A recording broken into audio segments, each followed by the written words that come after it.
माधवरावजी जाधव पाटील यांच्या नावानं म्हणजे सेवाभावी संस्था संचलित शाकुंतल स्कूल फॉर एक्सलन्स तर्फे आयोजित कैलासवासी शकुंतला देवी प्रभाकररावजी जाधव यांच्या स्मृतिप्रित्यर्थ आजची ही व्याख्यानमाला संपन्न होते आहे। या व्याख्यानमालेला तसा विषय दिला नसला तरीही आज आईचे हा पुण्यस्मरण दिन असल्यामुळे मातृदेवो भव आईचं महत्व विशद करणाराच आजचा विषय असा आपण गृहीत धरून मी माझी मांडणी या ठिकाणी तुम्ही जर ऐकलात तर अर्ध्या तासापर्यंत किंवा त्यापेक्षाही जास्त, आणि जर तुमची चेहरे ऐकण्याच्या मनस्थितीत नसेल तर त्यापेक्षा कमी वेळामध्ये मी माझे विचार आपल्या समोर मांडणार आहे। या कार्यक्रमाचे अध्यक्ष या संस्थेचे सर्वेसर्वा ज्यांना मी अनेक वर्षापासून ओळखतो, या शाकुंतल या स्कूलमध्ये 8 वर्षापूर्वी वामनराव पावडे मंगल कार्यालयामध्ये आईच्या पुण्यस्मरण दिनाला मी आई या विषयावरती बोललेलो होतो, त्यावेळेला तुम्ही नसाल। तर या स्कूलमध्ये याच विषयावर याच कार्यक्रमाला मी दुसऱ्यांदा आपल्या समोर येतोय आणि मी येण्याचा योग ज्यांच्यामुळे आलेला आहे ते या संस्थेचे सर्वेसर्वा या संस्थेचे अध्यक्ष माननीय गिरीजी जाधव साहेब, ज्यांच्या हाताने मला महात्मा फुले हा पुरस्कार देखील मिळालेला आहे आदर्श शिक्षकाचा। आणि म्हणून मला आनंद वाटला की माझे विद्यार्थी आणि आपल्या या स्कूलचे प्राचार्य माझे विद्यार्थी माझ्या महाविद्यालयाचे या ठिकाणी टाकळे सरांनी आवर्जून या ठिकाणी बोलवलं, त्याबद्दल सुरुवातीला त्यांच्याही प्रति कृतज्ञता व्यक्त करतो। या संस्थेच्या उपाध्यक्षा आमच्या ताई या ठिकाणी या संस्थेचे उपाध्यक्ष बाजूलाच बसलेले आहेत आमच्या गिरीजींचे बंधू श्री दीपकजी जाधव साहेब, त्याचबरोबर या संस्थेच्या सचिव आमच्या ताई सौ सिंधुताई पावडीजी, या ठिकाणी या संस्थेच्या कोषाध्यक्षा कुमारी पूजाताई जाधव, या संस्थेचे सहसचिव शिवकुमारजी मुके सर आणि ज्यांचा उल्लेख मी केला ते प्राचार्य सदाशिव टाकळे सर, उपस्थित माझ्यासारखा अध्यापन क्षेत्रामध्ये कार्य करत असणारे सगळे शिक्षक बंधू भगिनी आणि माझ्या आवडत्या विद्यार्थी बंधू भगिनी, एकदा जोरदार तुम्ही तुमच्यासाठी टाळ्या वाजवा। मी का तुम्हाला टाळ्या वाजवायला लक्षात आलं का तुमच्या की तुम्ही इतक्या एका चांगल्या शाळेमध्ये शिक्षण घेतात की ज्या शाळेच्या संस्था चालकांच्याकडे आई वडिलांच्या बद्दलची कृतज्ञता आहे। तुम्ही गिरीजींचं जर तुम्ही काम बघितलं तर तुमच्या लक्षात आलं असेल की त्यांनी आपल्या संस्थेचं जे रजिस्ट्रेशन केलेलं आहे ते आपल्या प्रभाकररावजी वडिलांच्या नावाने केलेलं आहे आणि या शाळेला नाव कोणाचं दिलेलं आहे? कोणाचं दिलंय? म्हणजे आई आणि वडिलांच्या वरती जीवापार प्रेम करणारं व्यक्तिमत्व कोण असेल मला मराठवाड्यात तुम्ही विचारलं तर मी म्हणेन की जा गिरीश जाधव सरांच्याकडे आणि बघा की त्यांनी आपल्या सगळ्या संस्था त्या आपल्या आई वडिलांच्या चरणी वाहिलेल्या आहेत।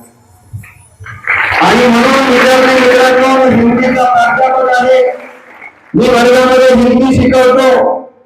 सुरुवातीला मी गिरीजींचे वडील प्रभाकररावजी आणि आई शकुंतलजींच्या बद्दल आणि आपल्या सगळ्यांच्या आयांच्या बद्दल असं म्हणेन की फूल कभी दोबारा नहीं खिलते, फूल कभी दोबारा नहीं खिलते, जन्म कभी दोबारा नहीं मिलते, मिलने को तो हजारों नहीं मिलते हैं जीवन में, लेकिन हजारों गलतियां माफ करने वाले माँ बाप दोबारा नहीं मिलते। या जीवनामध्ये सर्व काही कुणामुळे गिरीजी जेव्हा बोलत होते तेव्हा त्यांना इथं बसून माझ्या आईच्या आणि वडिलांच्या सोबत मी भाकर खाल्लेली आहे हा सगळा प्रसंग त्यांच्या डोळ्यासमोर उभा राहत होता। मुलांना जोपर्यंत आपले आई वडील आपल्या जवळ आहेत तोपर्यंत सगळं काही आहे। आणि म्हणून मी आपल्याला सुरुवातीलाच तुमच्या आईच्या आणि माझ्या आईला मी नमन करणार आहे, तिचा आशीर्वाद घेणार आहे, कारण या जगामध्ये ज्या मुलांना आपल्या आई आणि वडिलांचा आशीर्वाद मिळालाय ना त्या मुलाला या जीवनामध्ये कधीच अपयश येत नाही।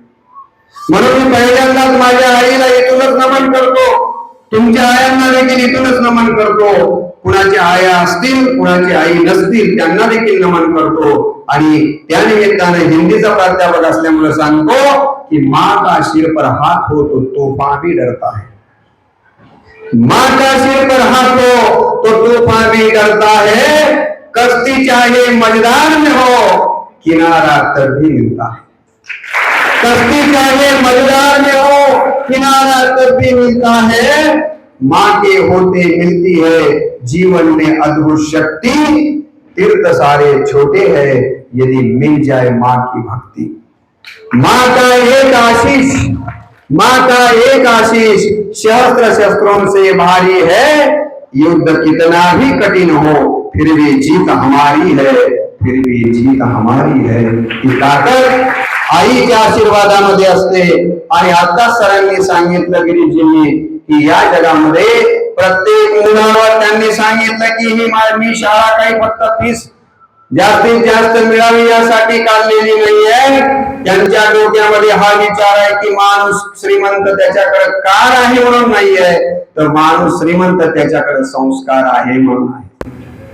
आणि तुमच्यावर संस्कार करावे 3 ठिकाणी संस्कार होतात मुलांनो। किती ठिकाणी संस्कार होतात? मी प्रश्न विचारल्यानंतर उत्तर देत चला।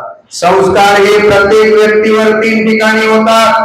पहिला संस्कार हा घरामध्ये होतो, दुसरा संस्कार हा शाळेमध्ये होतो आणि तिसरा संस्कार हा मंदिरामध्ये किंवा तुम्ही कुणी वेगवेगळ्या धर्माचे असाल तर तुमच्या पवित्र धर्मस्थळाच्या ठिकाणी होतो। आज या शाळेनं बघा तुम्हाला शाळेमध्ये आई नावाच्या देवाचा या ठिकाणी या विषयाच्या निमित्तानं संस्कार घडवण्याचं काम केलेलं आहे। आणि म्हणून मला आज इथे येत असताना निश्चितपणे आईची तर आठवण झालीच, परंतु खूप आनंद वाटला। टाकळे सर सांगत होते की या वर्षीपासून आम्ही व्याख्यानमाला सुरू केलेली आहे। व्याख्यानमाला कशासाठी असतात मुलांनो? व्याख्यानमाला या तुम्हाला प्रकाश वाटा दाखवण्याचं काम करतात। सगळीकडे अंधार पसरलेला असेल तर व्याख्यानमाला काय करतात? प्रकाश वाटा दाखवण्याचं काम करतात। या व्याख्यानमालेच्या माध्यमातून आणि शाकुंतल विद्यालयाच्या कामाच्या माध्यमातून गिरीश जाधव सरांनी त्यांच्या सौभाग्यवती, त्यांच्या सुकन्या, त्यांचे बंधू हे सगळं कोणतं काम करत आहे तर मला जर कोणी विचारलं तर मी म्हणेन चिमणीचं काम करताय। कुणाचं? तुम्ही म्हणता चिमणीचं काम? गोष्टी आवडतात का? मग काय आवडतं? तुमच्यासारख्या 640 मुला-मुलींचा विद्यानिकेतन नावाचा आमच्या वसंतनगर कमलेवाडीला एक विद्यालय आहे। महाराष्ट्रातले मुलं तिथे येतात आश्रमशाळेतले। आमचे संस्थाचालक गंगाधरजी राठोड साहेब आणि गिरीशजी हे अत्यंत जवळचे मित्र आहेत आणि त्या मुलांना मला बोलायची सवय आहे आणि म्हणून बैठे बैठे सावधान। आणि आता गोष्ट सांगतो, मी म्हणालो की गिरीशजी हे जे काम करतायत ते चिमणीसारखं करतायत। तुम्ही काही टवकारले आणि माझ्याकडे बघितलं की आमच्या साहेबाला तुम्ही चिमणीसारखं काम कसं काय म्हणता? हिंदीचा प्राध्यापक असल्यामुळे गोष्ट मला आठवते, गोष्ट तुम्हाला आवडत असेल। एका इमारतीला आग लागली होती। कशाला आग लागली होती मुलांनो? इमारतीला आग लागली होती आणि त्या इमारतीच्या बाजूला कावळा होता। कावळा कळतो ना? तो कावळा काय करत होता की बाजूला वाळलेल्या गवताच्या काड्या आपल्या चोचीमध्ये बसतील तेवढ्या घेत होता आणि त्या पेटलेल्या आगीमध्ये टाकण्याचा प्रयत्न करत होता। इमारतीला आग लागली होती आणि त्यामध्ये तो कावळा आणखीन काही वाळलेल्या गवताचे काड्या टाकण्याचा प्रयत्न करत होता आणि बाजूला एक चिमुटाई होती। ती चिमुटाई काय करत होती? आपल्या चोचीमध्ये जेवढं बसेल तेवढं पाणी घेत होती आणि ती आग विझवण्याचा प्रयत्न करत होती। त्यावेळेला त्या काऊदादानं चिमुटाईकडे बघितलं, काऊदादानं चिमुटाईकडे बघितलं आणि काऊदादा म्हणाला, काही वेगळी आहे चिमुटाई, अगं एवढी इमारतीला आग लागलेली आहे आणि तुझ्या एवढ्याशा चोचीतल्या पाण्यानं काही ती इमारतीची आग विझणार आहे काय? त्यावेळेला त्या चिमुटाईनं दिलेलं उत्तर अत्यंत महत्वाचं आहे। विद्यार्थी बंधू भगिनींनो, ती चिमुटाई म्हणाली, एक गोष्ट लक्षात ठेव काऊदादा, जेव्हा या इमारतीच्या विझवण्याचा, इमारतीचा आग विझवण्याचा इतिहास लिहिला जाईल, तेव्हा आग वाढवणाऱ्यांच्या मध्ये तुझं नाव असेल आणि आग विझवणाऱ्यांच्या मध्ये तुझ्या चिवताईचं नाव असेल. या नांदेड जिल्ह्याचा आणि मराठवाड्याचा शैक्षणिक इतिहास जेव्हा लिहिला जाईल आणि तुम्ही मोठमोठ्या पदांच्या वरती संस्कारक्षम अधिकारी व्हाल, डॉक्टर व्हाल, इंजिनियर व्हाल, तेव्हा या इतिहासामध्ये माणसं घडवण्याचं, विद्यार्थी घडवण्याचं काम कोण केलं असं जेव्हा उल्लेख होईल तेव्हा गिरीश आणि शाकुंतल विद्यालयाचं नाव येणार आहे. आणि म्हणून मला या ठिकाणी बसलेल्या सर्व शिक्षकांचे आणि संस्था चालकांचे या ठिकाणी मला अभिनंदन करायचं. मला आईवर बोलायला खूप वेळ लागणार आहे, पण पहिल्यांदाच पुष्प गुंतलं जाते व्याख्यान मालेचं, म्हणून तुम्हाला सांगतो आपल्याकडे सुखसुविधा खूप आलेल्या आहेत, आपल्याकडे खूप सुखसुविधा आलेल्या आहेत. आपल्या प्रत्येकाच्या घरी टीव्ही आहे का नाही? टीव्ही सेट आहे, डिनर सेट आहे, सोफा सेट आहे, टी सेट आहे, पण प्रत्येकाचं माइंड मात्र अपसेट आहे. आणि हे अपसेट माइंड सेट करण्याचं काम कोण करतात? हे अपसेट माइंड सेट करण्याचं काम अशा व्याख्यानमाला करतात. आणि म्हणून संस्था चालकांना आणि प्राचार्य साहेबांना खरोखर त्यांचं कौतुक केलं पाहिजे की त्यांनी अशा प्रकारच्या व्याख्यानमाला घेण्याचं निश्चितपणे ठरवलेलं आहे. तुम्हाला सगळ्यांना माहिती आहे, तुम्ही नांदेड शहरामध्ये राहणारे हा मुली मुलगा प्रत्येक गल्लीमध्ये तनाचं सौंदर्य वाढवण्यासाठी काय काढलेले आहे? आपल्या महिलांच्या, पुरुषांचा शरीराचं सौंदर्य वाढवण्यासाठी काय काय काढलेलं असतं? काय म्हणतात बघा, 2-3 मुलींनी सांगितलं ब्युटी पार्लर.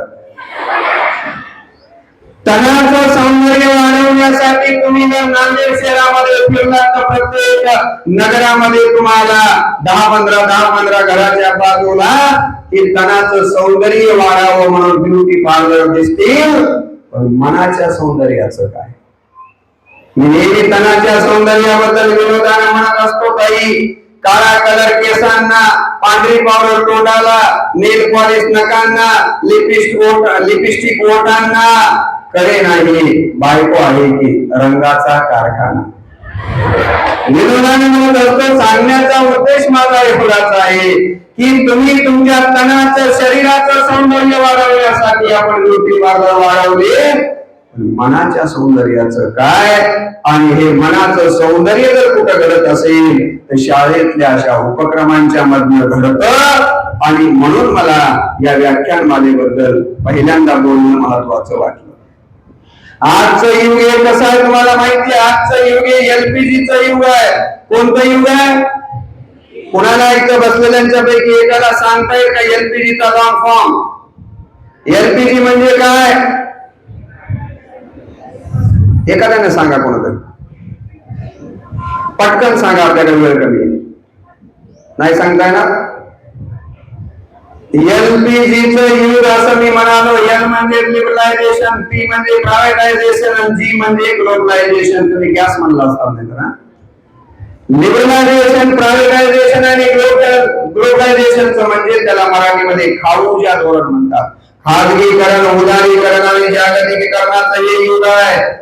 हे इंटरनेटचं युग आहे. तुम्हाला माहित आहे सायन्स अँड टेक्नॉलॉजीचं युग आहे. मला बरेच जण म्हणतात की बदले सर तुम्ही मागच्या 20 वर्षापासून आईवर बोलता, अहो हे इंटरनेटचं युग आहे, तुम्हाला आता आईवर बोलण्याची काय गरज आहे? मी म्हणालो इंटरनेटच्याच युगामध्ये बोलण्याची गरज आहे. कारण आता आपलं कसं झालंय, दूसरों को फोन लगाने में हम त्रस्त है लेकिन खुद से मिलने की सभी लाइनें व्यस्त है. आम्ही इंटरनेटवरून अमेरिकेच्या माणसाला बोलतोय, परंतु आमच्या शेजारी गल्लीमध्ये राहणाऱ्या माणसाला डुकून विचारायला तयार नाही आहे. कुठंतरी आता आमची घरशिरीची मुकी व्हायला लागलेली आहे. घराचं रेस्ट हाऊस व्हायला लागलेलं आहे.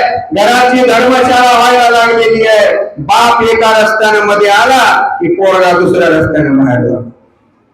कोणी कोणाला संवाद करायला तयार नाहीये. 4 माणसं जर घरात बसली असतील तर 4घांच्याही हातामध्ये ते डब्बा असते. कशाचं? कोणी कोणाला बोलायला तयार नाहीये. गिरिजींचं एक वाक्य मला फार माझ्या काळजाला लागलं. ते म्हणाले, या जागी माझी आई आणि वडील आणि सगळ्या भाकरी सोडून खात होतो. थोडासा विचार करा, तो आनंद आज त्यांच्या घरामध्ये जे हवं सोन्याचा चमचा जरी असला तरी मला वाटत नाही की तो आनंद त्यांना आज मिळत असावा. घरामुखी होत चाललेली आहे, घरामुखी होत चाललेली आहे. म्हणून मी मराठीतल्या 2 ओळी सांगतो. विज्ञानाच्या गुलामगिरीत केवढी मोठी चूक, विज्ञानाच्या या युगात केवढी मोठी चूक. रक्ताच्याही नात्यांना आता लागतं फेसबुक, रक्तांच्याही नात्याला आता लागतं फेसबुक. परवा आलेली घटना वाचल्यानंतर मी परेशान झालो. आई वारली आहे, एकाची आई वारलेली आहे. तिला भडागणी देतोय पोरग, आग लावतोय चितेला, आणि तेवढ्यामध्ये फोन वाजला तर फोन घेऊन म्हणतोय, मित्रा 2 मिनिट थांब रे, आग दिल्याची येतो. म्हणजे मला इतकी काळजी त्या मोबाईलची लागलेली आहे की मला त्याशिवाय काही करमत नाही. टीव्ही, मोबाईल मुलं आपले घर आता मुकी व्हायला लागले. पुन्हा एकदा या घरामध्ये संवाद यावा आणि म्हणून मुद्दाम अशा कार्यक्रमांची गरज आहे. तुम्हाला आणखी एक प्रश्न विचारणार आहे, त्या प्रश्नाचं उत्तर तुम्हाला एक मला अपेक्षा आहे. आठवड्याचे वारे किती?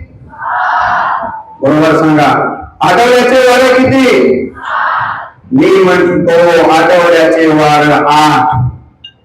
तुम्ही म्हणता आठवड्याचे वार 7. मी म्हणतो आठवड्याचे वार 8. बघा, सोमवार, मंगळवार, बुधवार, गुरुवार, शुक्रवार, शनिवार, रविवार किती झाले? आणि परिवार कितवा वार आहे? 8वा वार आहे. आपण जसं 7 वारांना महत्व देतो तसा शेवटचा एक वार आहे, त्याला आपण कोणता वार म्हणतो? परिवार. या परिवाराला इंग्रजीमध्ये काय शब्द आलाय, कोण सांगेल? कोणता? बापरे, तुमची इंग्रजी फार चांगली आहे. एकदा टाळ्या वाजवा. मला आनंद वाटला, तुम्हाला बघून मला आनंद वाटला की तुम्ही बरोबर उत्तर दिलं. नाही तर काय सांगावं मुलींनो, एका शाळेमध्ये गेलो, मुलांना प्रश्न विचारला, सांगा रे मुलांना, ज्या बापूजींची 2 ऑक्टोबरला जयंती साजरी केली जाते त्यांचं पूर्ण नाव काय? एक पोरगा उठला, म्हणला मी सांगतो. म्हणलं सांग. आणि त्यानं उत्तर दिलं, म्हणलं आसाराम बापू. एकदा मी वर्गामध्ये मुलांना प्रश्न विचारला, सांगा रे मुलांना, नारळाची झाडं सगळ्यात जास्त कुठे आढळून येतात? एक मुलगा उठला, म्हणला मी सांगतो. म्हणलं सांग. आणि त्यानं उत्तर दिलं, ते म्हणला डांग्याच्या डब्यावर. पण तुम्ही इतकी हुशार मुलं, इतकी हुशार मुलं आहात. मला आनंद वाटला की अशा कुंतल सारख्या अनेक आता चांगल्या शैक्षणिक संस्था इथे उभ्या राहिल्या. नाहीतर तुम्हाला माहिती आहे, आमच्याकडे परदेशी नावाचे कलेक्टर आले होते. खरं तर आपला नांदेड जिल्हा हा कॉफीसाठी खूप बदनाम झालेला आहे. परंतु तुमच्याकडे बघितलं की वाटतं आता नांदेड जिल्ह्याचं भविष्य फार चांगलं आहे. गोष्ट आवडतात ना? टाळ्या वाजवा. आणि आयुष्यामध्ये कॉफीचा विचार करायचा नाही. वेगवेगळे सावधान माझ्याकडे बघा, अजिबात कॉफीचा विचार करायचा नाही. तुमच्या शाळेत कॉफी कशाला म्हणतात माहितच नाहीये, पण कॉफीमुळे काय होतं बघा. एक शिक्षणाधिकारी झाले, काय करून? कॉपी करून शिक्षणाधिकारी झाले. 10वीला कॉपी, 12वीला कॉपी, BA कॉपी, शेवटी झाले शिक्षणाधिकारी. आता शिक्षणाधिकारी झाले, शाळा तपासायला गेले. शाळा तपासायला गेल्याच्या नंतर गणिताचा तास सुरू होता. साहेबांनी मुलांना प्रश्न विचारला, शिक्षणाधिकारी साहेबांनी कॉपी करून झालेले. सांगा रे मुलांना, एक विमान ताशी 1000 किलोमीटर जात, तर माझं वय काय? पोरं म्हटले इतक्या दिवस. तुमच्याकडे गणित कोण शिकवतंय? टाकळे सर, गणित कोण शिकवतंय? कोणते मॅडम? हा, पूजा मॅडम.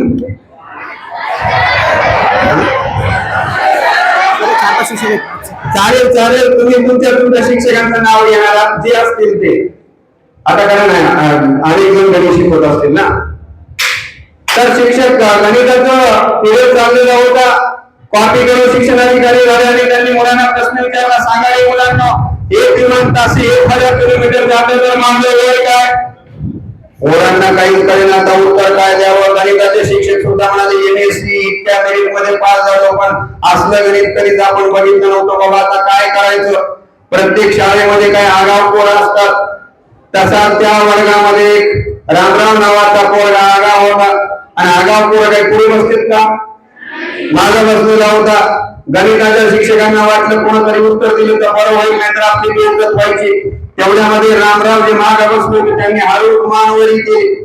मानकवरी केल्या गुरुजींना वाटलं त्याला उत्तर येत होते की गुरुजी म्हणे राण्या उठले का? होत. आता राण्यालाही भाव आलेला होता. राण्या म्हणला सर. रामराव म्हणायचं पण आता वेळच आलेली होती. गुरुजी म्हणले काही का असेना रामराव उठा. रामराव उठले आणि रामरावांनी शिक्षणाधिकाऱ्याला प्रश्न केला. मला साहेब खेड्यातच पोरग होतं, तुमचा पर्सन काय? म्हणाले 1 विमान तासी 1000 किलोमीटर जात तर माझं वय काय? आणि तुम्हाला आश्चर्य वाटेल रामरावनं बरोबर उत्तर दिलं. रामराव म्हणाला साहेब तुमचं वय 50 वर्ष आहे. साहेब तुमचं वय 50 वर्ष आहे म्हटल्याबरोबर साहेब फार कोण झाले. अरे वा वा वा वा म्हणाले, छान चांगली गोष्ट आहे. त्याच्या जवळ गेले, म्हणाले तुला गणित कोण शिकवते? त्यांनी गुरुजीचं नाव सांगितलं. म्हणजे यांना आदर्श शिक्षकाचा पुरस्कार द्या. गुरुजी परेशान झाले, म्हटले असं उत्तर आपण म्हणले बाळा रामराव कोणतंही गणित सोडवायचं झालं तर त्याला सूत्र असतं बाळा. हे माझं वय 50 वर्ष आहे, कोणत्या सूत्रानं गणित सोडवलंस? त्यावेळेला त्या रामरावना दिलेलं उत्तर अत्यंत महत्वाचं आहे. रामराव म्हणाला साहेब लय सोपं सूत्र आहे. आता खेड्यातलं पोरग होतं. म्हणले सांग बरं त्याचं काय? म्हणले साहेब माझा भाऊ अर्धा येडा आहे, त्याचं वय 25 आहे, तेव्हा तुमचं 50 रुपये काय माहिती.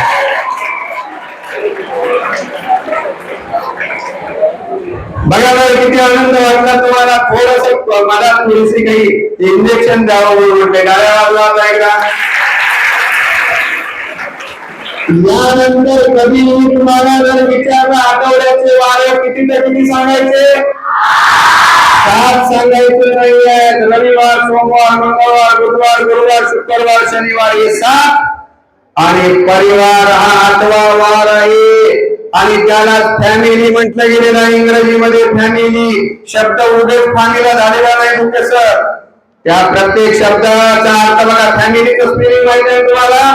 FAMILY. F म्हणजे फादर, ए म्हणजे अँड, एम म्हणजे मदर, पुढे आय आले आय, एल म्हणजे लव, वाय म्हणजे you. Father and mother I love you. Father and mother I love you. आया फादर या शब्दाचा अर्थ आहे. आता सर बोलताना म्हणाले माझी आई माझी माय. गिरीशजी आपण आपल्या आईला काय म्हणत होतो? माय. आमच्या पिढीतली सगळी माणसं आईला काय म्हणत होती मुलींनो? माय. मायची आई झाली, आईची मम्मी झाली, मम्मीची मॉम झाली आणि आता मॉमची मम. आपला प्रवास हा माय पासून मम पर्यंत आलेला आहे. माय हा शब्द कसा बनला मी आता 2 पुस्तकं तुमच्या शाळेला देणार आहे. त्यामध्ये मी यावर लिहिलेलं, आईवर लिहिलंय, बापावर लिहिलंय, गुरुवर लिहिलंय. 6-7 पुस्तकं माझे प्रकाशित आहेत. 2 पुस्तकं मी तुमच्या शाळेला देणार आहे. मी भाषण करतोय आणि माझा युट्यूब चॅनल आहे रामकृष्ण बदले. त्यावर माझी आईचे 50 भाषण आहेत. आज सगळी आई तुम्हाला मांडता येणार नाही, ऐकता येणार नाही. 300 भाषणं मी वेगवेगळ्या विषयावरची दिलेली आहेत. आजच गुरुपौर्णिमेवरचा एक टाकला. तुम्हाला माहिती आहे की आषाढीवर टाकला मी. संत साहित्यावरती बरीच प्रवचनं मी टाकलेली आहेत. हरिकीर्तन करतो मी आणि त्यामुळे अनेक तुम्हाला जर भाषण ऐकायचे झाले म्हणजे मी कसा घडलो, परीक्षा कशी द्यावी, मेरिट मध्ये कसं यावं, हे सगळं तुम्हाला माझ्या युट्यूबवर बघायला मिळेल. आता वेळ घेत नाही जास्त. तुम्हाला माहिती मी काय म्हटलं की मायची आई झाली, आईची मम्मी. आता हे सांगत नाही. माय कसा म्हणला शब्द? मा म्हणजे मातृत्व, ये म्हणजे यज्ञ.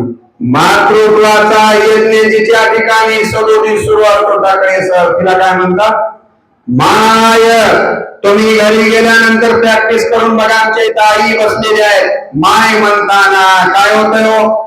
होटाला होट भिडतात बघा, माय माय आहे की नाही, ओठाला ओठ भिडतात, थोडा थुंका लागतो, अंतकरणातून एक प्रेम जिव्हाळा येतो. म्हणून आमच्या बाईनाबाई चौधरी म्हणाल्या, काय म्हणाल्या, मायेला माय म्हणतात, ओठाला ओठ भिडे, सुलतीला काकी म्हणतात, किती अंतर हे पडे, जिजीला जिजी म्हणता, झाला जिजेला निवाला, सासूला सासू म्हणता, गेला तोंडा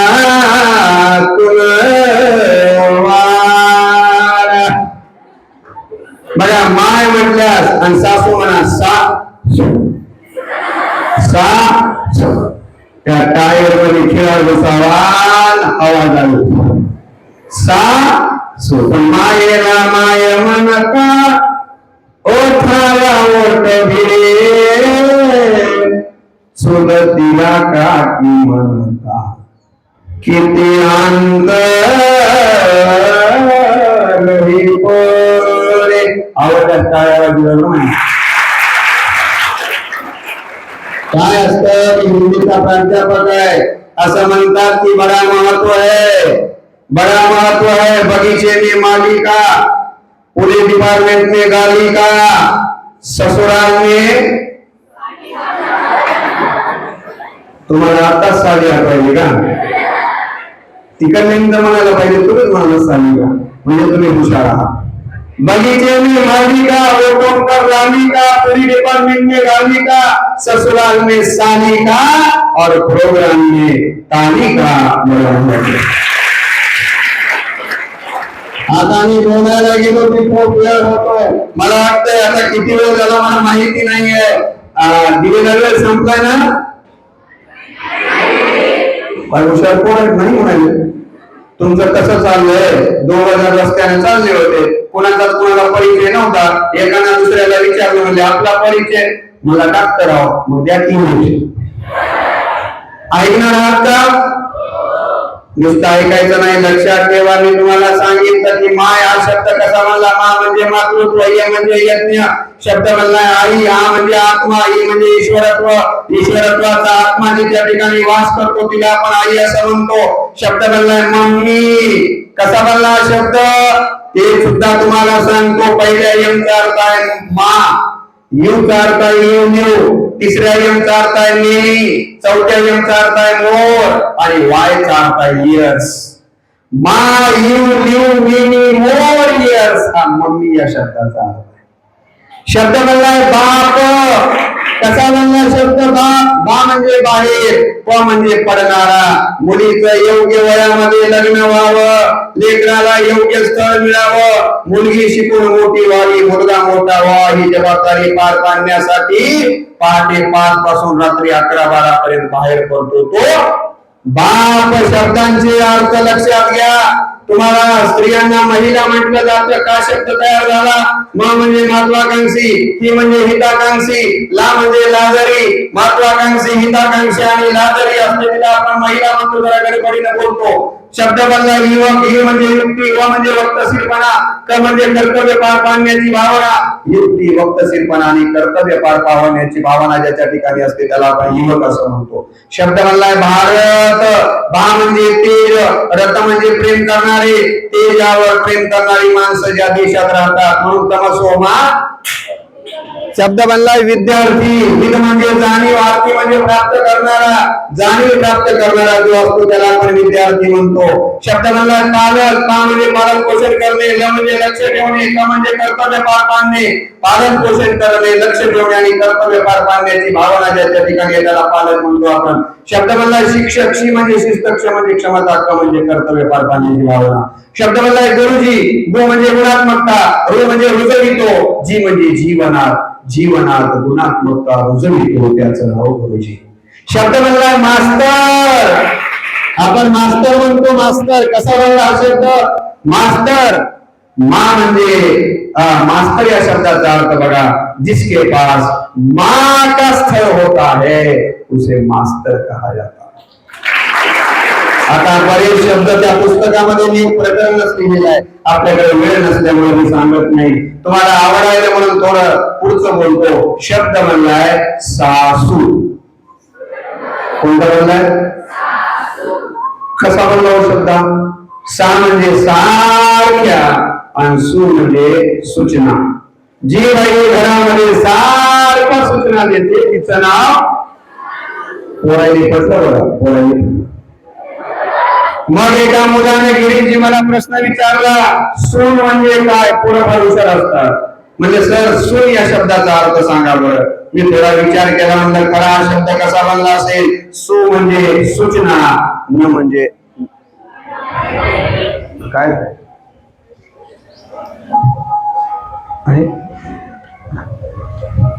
बरोबर सावधान बघायला.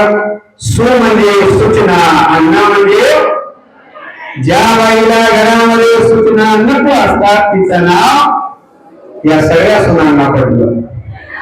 मग मला एका विद्यार्थ्याने विचारलं, सर सासरा म्हणजे काय? मला जरा छंद आहे ना शब्दांचे वेगळं काय. सासरा. थोडा विचार केला आणि लक्षात आलं, सा म्हणजे सार, स म्हणजे सहन करून, रा म्हणजे राहणारा. सार करून राहणारा त्याला म्हटलं जातं सासरा.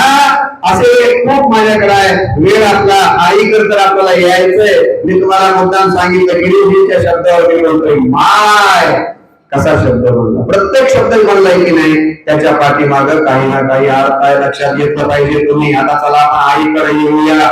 मी पहिल्यांदा आईवर बोलायला आलोय का मुलांना?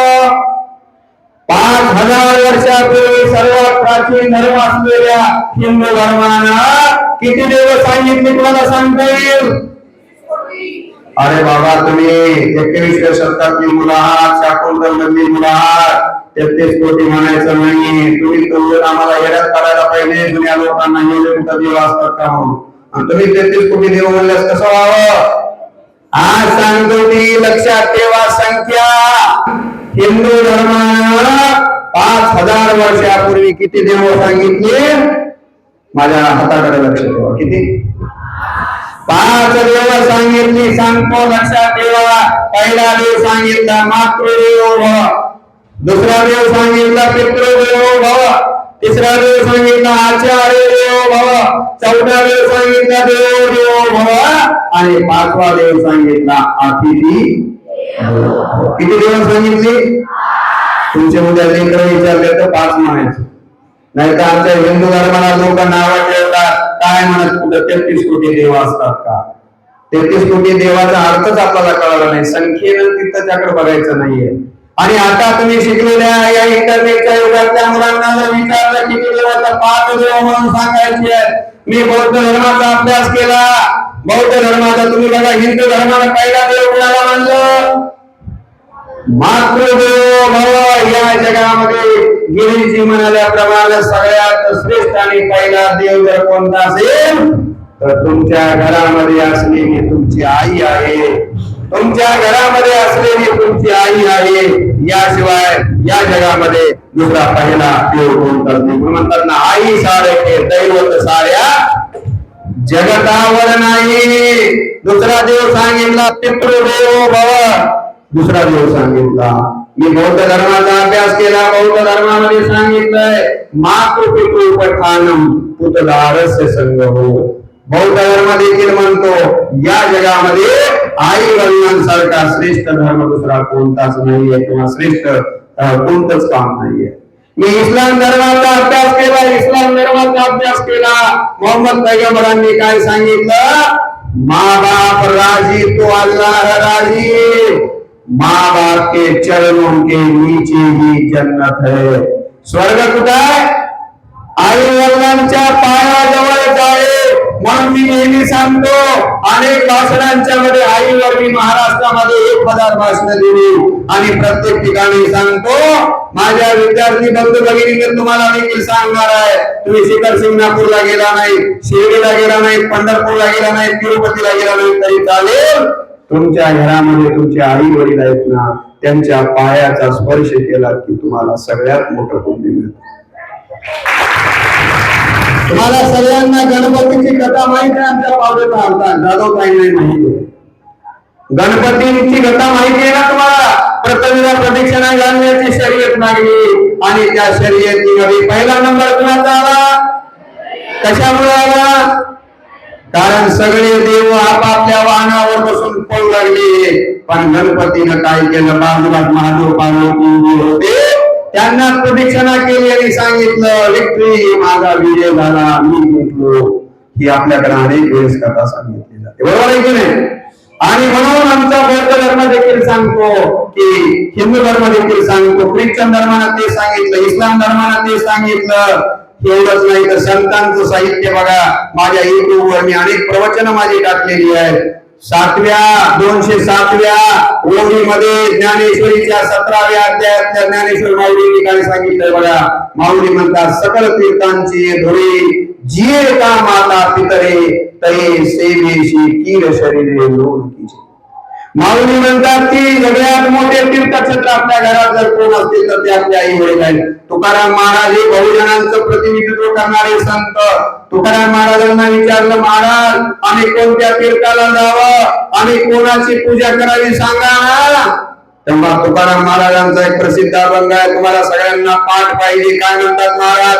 माय बाप केवळ काशी, तेने नव जावे तीर्थासी, पुंडलिके काय केले, परब्रह्म उभे ठेले, तुका म्हणे माय बापे, आवघी देवाची जोडपे. आपल्या घरामध्ये असलेले आपल्या आई वडील एक खऱ्या अर्थानं आपल्या आई वडील हेच देव आहे. तुम्हाला लोकसाहित्य माहितीये का? लोकसाहित्य कशाला म्हणतात माहिती आहे?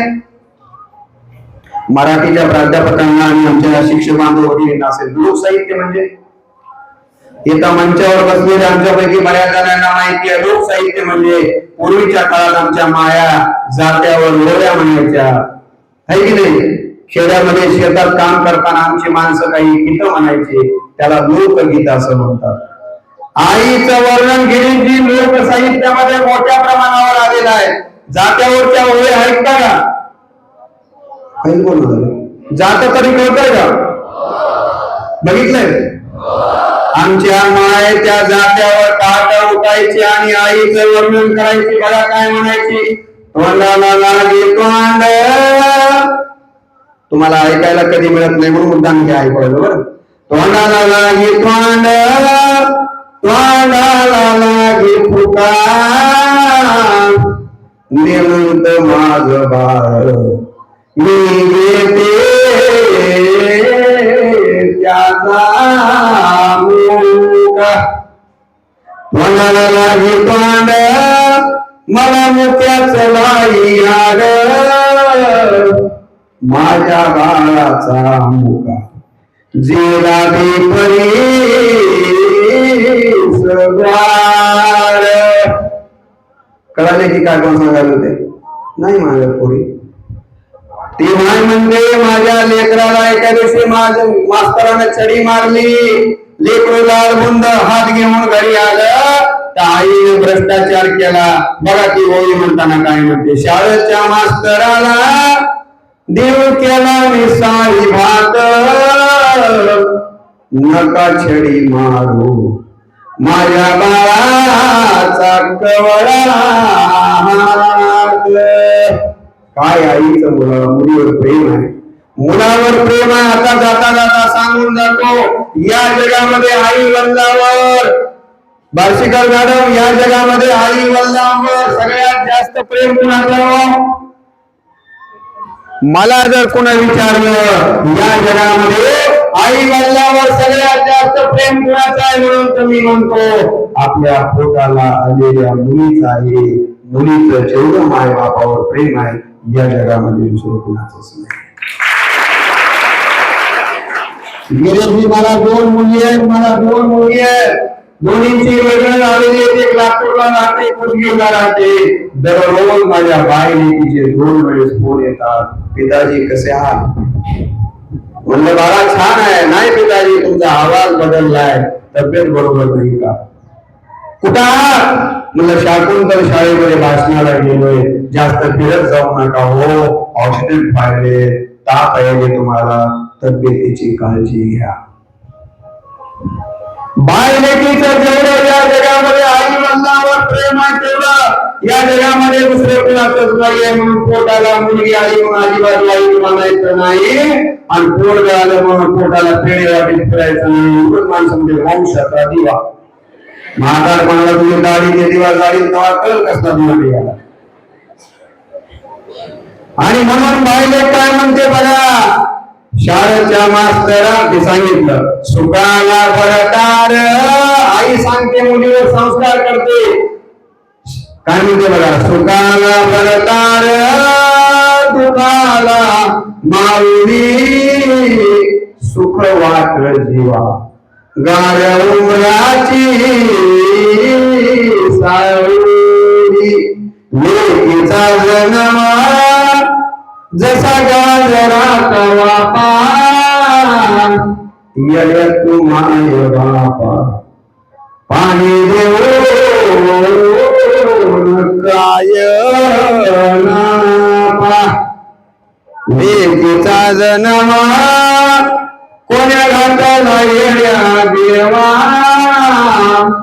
ज्याच्या पोटी जन्म घ्यावा त्याची नामला सेवा. बघा आई नांदायला नवऱ्याच्या गडियामध्ये पाहिले पण तिला सारखी आपल्या आई वडिलांची चिंता वाटते. असं हे खरं म्हणजे प्रेम असतं बरं बायलेकीचं. आणि म्हणून ज्याच्या पोटाला मुली आल्या आहे त्याच्या एका या जगामध्ये भाग्यवान दुसरा कोणीच नाही. अशा ओव्या म्हणल्या मी त्या मांजरव गावामध्ये आईवर बोलताना ओव्या म्हणल्या. आमचे टाकळे सर अलीकडचे रात्रीचे सर मांजरवला मी गेलो आणि कार्यक्रमाला बोलता बोलता एक ओवी म्हणली. कार्यक्रम संपला आणि अध्यक्षांना म्हणलं कसं वाटलं भाषण. कोणाचं भाषण म्हणलं एवढं रागराग करा काय झालं म्हणजे तुम्ही ती. आणि मग संयोजकांनी बोलून घेतलं म्हणजे इकडे या तुम्ही ती ओळी म्हणल्यामुळं अध्यक्ष चिडले म्हणले. न शिकलेले नववारीची माझी माय पण जात्यावर बसून ओव्या म्हणून कसं शहाणपण सांगत होते. एवढी शेवटची ओळी सांगतो काय म्हणते बघा. मला हुशारा काही बघा ती काय म्हणते बघा. तिला काय म्हटले, दोन बायकाची हौस भारी वळव्याला. दोन बायकाची हौस भारी वळव्याला. दिवाळीच्या सणाला आंघोळ करतो काय हे जरा म्हणतात लोक साहित्य जरा लक्षात ठेवा म्हणून तुम्हाला सांगितलं. लोक साहित्यामध्ये आईवर सांगितलंय. सूत्रसंचालक करणाऱ्यांनी साहित्यिकांबद्दल बोललं. पाहू शिंदे म्हणाले आई खरंच काय असते, वासराची गाय असते, लंगड्याचा पाय असते, दुधावरती साय असते. मी जर साहित्यिकांची आई तुम्हाला मांडली तर 4 तास लागतात. आपल्याकडे आता तेवढा वेळ नाहीये. आणि आणखी असंच झालं एका गावामध्ये आमचा मित्र बोलायला गेला. बोलता बोलता त्याने सांगितलं तो थोडा वेळ बोलतो जास्त वेळ बोलला. आता तुमचे 5-10 मिनिट घेऊन थांबतो. संध्याकाळचा कार्यक्रम संध्याकाळी 7 वाजता गावामध्ये दौंडी मिटवली होती की आज तुम्हाला विनोदावर भाषण आहे. सगळ्यांना वाटलं हसायला मिळणार आहे आणि सगळेजण मंदिरात येऊन बसले. 1000 लोक. वक्ता बोलाय उभा टाकला. अर्धा तास झाला. हसवी नवी नाही रडी नवी नाही. बाया कामा सोडून आलेल्या होत्या. गडी माणसं आलेले होते. म्हणले आता काही खरं नाही बा. तेवढ्यामध्ये लाईट गेली. अंधाराचा फायदा घेऊन इकडल्या गेल्या उठून त्यांच्याकडे बघत बसलेले होते. म्हणजे त्या गेल्या गडी स्वयंपाक करतील आपण उशिरा गेला होता काहीच म्हणायचं नाही. हे बी गेले उठून आणि त्या पट्ट्याचं भाषण सुरूच. अर्ध्या तासानंतर लाईट आली. त्यानं बघितलं तर 700 पैकी फक्त 5 जण होते. तेवढ्यावर तरी त्यांना बंद करावं की नाही. तेवढ्यावर मी म्हणाले मित्रांनो तुम्ही 5 जण जरी असला तर आणखीन 1 तास बोलणार आहे. ऐकणार ना. अरे म्हणाले भगवान श्रीकृष्णांनी एकट्या अर्जुनासाठी भगवद्गीता सांगितली. तुम्ही तर 5 जण आहात आणखी 1 तास बोलणार आहे. ऐकणार ना. मंदिरामध्ये कार्यक्रम रात्रीचे 10 वाजलेले. वक्ता म्हणाला आणखीन 1 तास बोलतो. ऐकणारच ना. तेवढ्यामध्ये टाकळे सरांसारखा एक हुशार श्रोता होता. तो म्हणाला सर तुमचं आम्हाला ऐकावंच लागतं.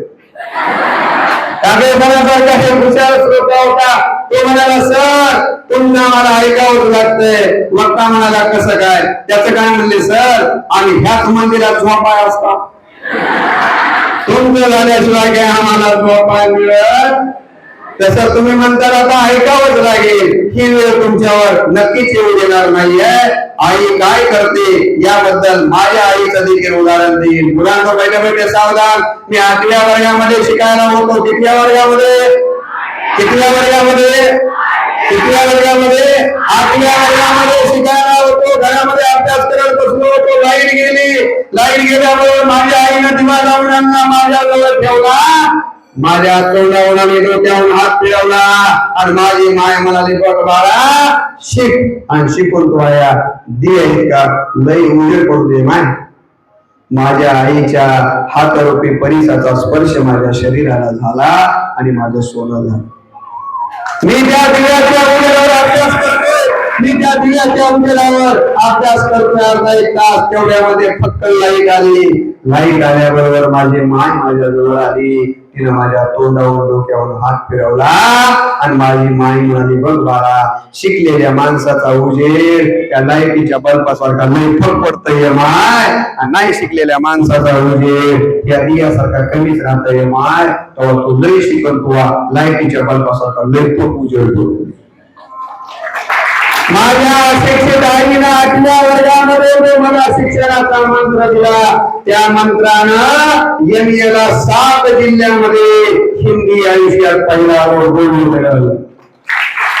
बीएड झालो, पीएचडी झालो. माझ्या हाताखाली 7 जण पीएचडी झाले. माझ्या कॉलेजचा सिनियर कॉलेजचा प्राचार्य झालो आणि आज शिक्षण क्षेत्रातली सगळ्यात मोठी डिग्री प्रोफेसर झालो. कुठं केलं हे? माझ्या आईने केलं. आई काय करते मुलांनो? आता कधीतरी बघा घरी जा, घराच्या बाहेर दिवसभर जा, संध्याकाळी घरी या. घरी आल्याबरोबर पोरं विचारतात खायला काय आणले. बायको विचारते किती कमावले. फक्त आई विचारते बाळा दिवसभरात काही खाल्ले की नाही रे माय? तुझा चेहरा लई लहान दिसायलाय. उपाशी तर राहिला नाहीस ना लेकरा. फक्त आई विचार. मला माझ्या आईची आठवण होते. त्यांच्या आईची आठवण केली म्हणून मी अहमदपूर तालुक्यामध्ये देवकरा नावाचं गाव आहे. एका छोट्या खेड्यातला गव्हर्नमेंट हॉस्टेलला शिकायला होतो मुलींनो. एकदा असाच उशिरा घराकडे गेलो. सगळे जेवून झालेले होते. दोरीमध्ये 1.5 भाकर शिल्लक होती. आईनं ती वाढवून घेतली. पहिला घास घेणार म्हणता दत्त म्हणून मी दरवाज्यात दिसलो. माझ्या आईनं मला बघितलं. वाढून घेतलेलं ताट बाजूला सारलं. कटाकडे बोलून बोलली. म्हणाली बाळा बरं झालं माझ्या लेकराला रात्री सपनात बी आलतास रे बाळा. मला तुझी लई आठवण येऊ लागली. काल सण होता पोळ्या होत्या बाळा गेल्या नाहीत रे तुझीच आठवण येत होती. मनात आईनं वाढून घेतलेलं ताट बाजूला सारलं. दुर्डीमध्ये जाता शिल्लक भाकर नव्हती. मला ते त्या ठिकाणी आईनं पाय धुवायला पाणी दिलं. पाय धुवून येऊन बसतोय तर आईनं स्वतः वाढून घेतलेलं ताट माझ्या समोर सारलं. माझी बाळा जीव म्हणाला आई दिवसभर काबाड कष्ट करून आली आहेस माझी माय. तुला भूक लागली असेल ना गाई. दुर्डीत भाकर दिसत नाही आई. तू जेवणा गाई, तू जेवणा गाई. त्यावेळेला माझ्या आईने दिलेलं उत्तर आजही मला ते आठवलं की डोळ्यात पाणी येतं. माझ्या आईला म्हणला गाई जेवणा गे तू. तुला भूक लागली असेल ना गाई, तू जेवणा गाई. त्यावेळेला माझी आई म्हणाली बाळा खरं सांगू का माझं पोट भरलं रे. माझं पोट भरलं. आई जेवली नाहीस कस काय पोट भरलं? माझी माई म्हणाली बाळा तुला बघितलं माझं पोट भरलं. तुला बघितलं माझं पोट भरलं. दिने देखील अनुभव घेतला असेल. आईनं मुलाला बघितल्याबरोबर आईचं पोट भरतं. बाळांनो एवढं लेकरावर प्रेम करणारे या जगामध्ये दुसरं कोणी नाहीये. म्हणून आमचे माजी ज्युनियर म्हणाले प्रेम स्वरूप आई वात्सल्य सिंधू बोला मी कोणाच्या उपाई तू मायले करुणी तू गायवा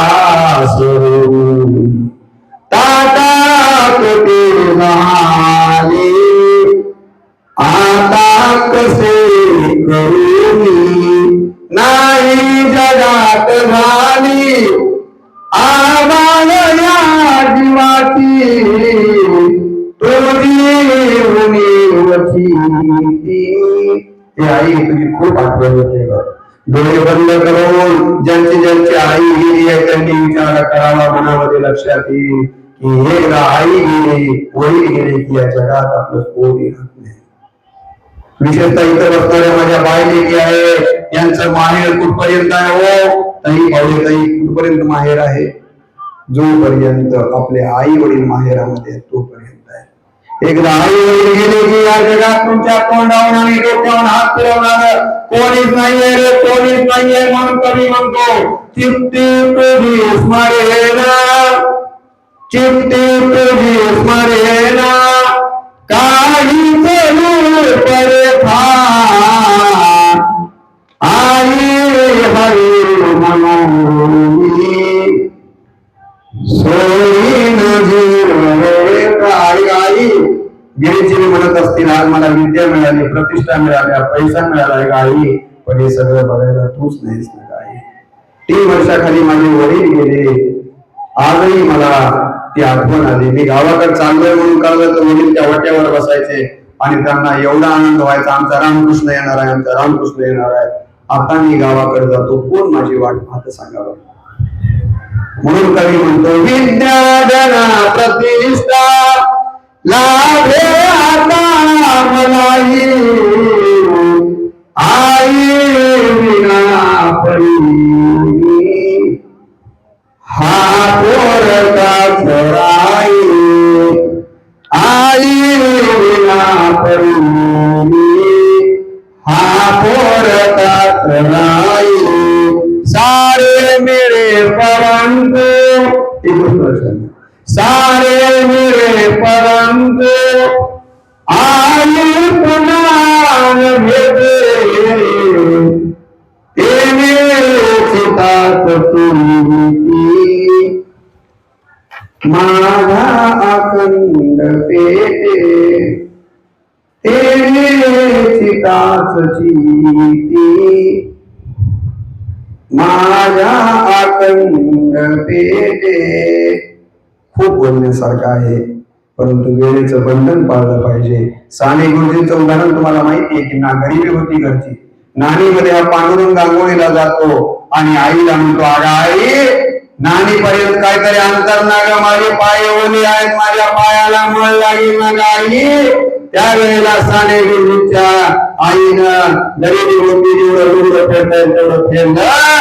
हा पांडुरंग नावाचा पोर रडून चलत आलं, पोराला उचलून घेतलं, पटापट पप्प्या घेतल्या आणि आई म्हणाली, मला श्याम लेकरा, पायाला मळ लागू नये म्हणून जसा जपतोस ना बाळा, तसं मनाला मळ लागू नये म्हणून सुद्धा जपलं पाहिजे बरं बाळा. मनाला मळ लागू नये म्हणून सुद्धा जपलं पाहिजे. आणि म्हणून या आईबद्दल मी जेवढं बोलता येईल तेवढं. आता गिरीजी महाराज, आई म्हणजे मंदिराचा उंच कळस, आई म्हणजे अंगणातील पवित्र कळस, आई म्हणजे भजनात बोलावी असे संत पाळ गाणी, आई म्हणजे वाळवंटात प्यावा असं थंड पाणी, आई म्हणजे आरती वाजवावी अशी लयबद्ध टाळी. वेदनेनंतरची पहिली आरोळी, आई मान आहे, आई पुराण आहे, आई पुराण आहे, आई ब्रह्मज्ञान आहे, आई प्रथमवरला पहिला स्वर्ग आहे, आई संस्काराचा पहिला वर्ग आहे. आईलाच पहिला देव का म्हणलं याच्यावर मी 2 तास बोलतो. आईलाच का पहिला देव म्हणलं, आता वेळ नाहीये. आईनं कुणाला घडवलं, साने गुरुजींना घडवलं, विवेकानंदाला घडवलं, गांधींना घडवलं, सगळ्यांनाच घडवलंय. मी माझं उदाहरण सांगितलं, लिंकनला घडवलं. एका उदाहरणावर आपल्याला अर्धा तास जातो आणि मला तेही तुम्हाला सांगायचं नाहीये. तुम्हाला माहित नसेल की वारकरी संप्रदायातला आहे. आमच्याकडे मदालसा नावाची जाधवसरी गावी होती. तिला देवाला पाळण्यात टाकलंय मदालसानं, हातामध्ये पाळण्याची दोरी घेतली आणि काय म्हणते, हा देव नाशिवंत मलमूत्राचा भांडा, वडी चर्म घातली रे, कमी गिटवाचा दांडा. आता खूप मोठा आहे, ते सांगत नाही. काय म्हणत होती आई बघा, आमच्या बाशिवांना माझी जाऊन मी पाळण्यामध्ये टाकलं आणि पाळण्याची दोरी हातामध्ये घेतली आणि बाशिवांना माझी जाऊन मी काय पाळणा म्हटलं, तू जागसी काळे वाया निजरे शिवराया, बघ निजल्याना तशाच आता खाली, कोकणच्या चवदा चाली बघ निजली ना बारा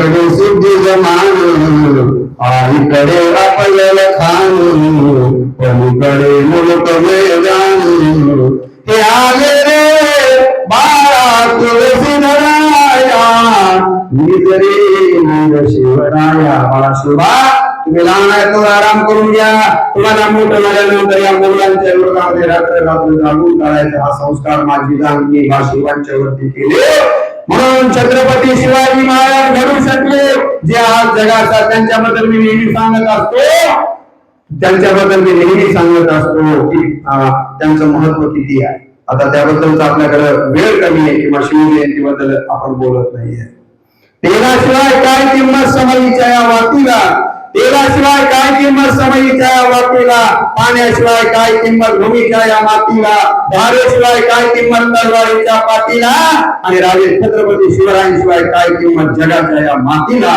एवढा राजा निर्माण करण्याचं काम कोण केलं माझी केलं आणि आताच्या आमच्या मम्मी काय पाहण्यानंतर ऐकता का पहिल्या दिवशी फिरणी धरणारी आला वंशाला बाळक तरी आणि वचन पहिल्या अवतारी गोपाळा गोरे दुसऱ्या दिवशी आली होता जया वचन घेते बाळाचा मुका श्रीदेवी देते बाळाला घोटा बाळा गोरे सगळ्या मम्मी कशा असं मी म्हणत नाही पण गुरुजींच्या आईनं सांगितलं लेकराचा संस्कार झाला पाहिजे माझ्याकडे आईवरच्या खूप कविता आहेत शेवटची कविता सांगतो टाळ्या वाजवा आणि मी या ठिकाणी सांगतो आईना लेकराला घडवलंय आईना लेकराला घडवलंय आई लेकरं म्हणून मोठं झालंय पण आईला विसरून गेले एवढी कविता मात्र कान आणि मन माझ्याकडे देऊन ऐका आणि ही मनात आयुष्यभर ठेवा अशा माझ्याकडे 100 कविता आहेत या रमजान मुल्ला नावाच्या आमच्या एका मित्राची कविता आहे गिरीची फार सुंदर कविता आहे बघा काय म्हणते आई लेकुणाचा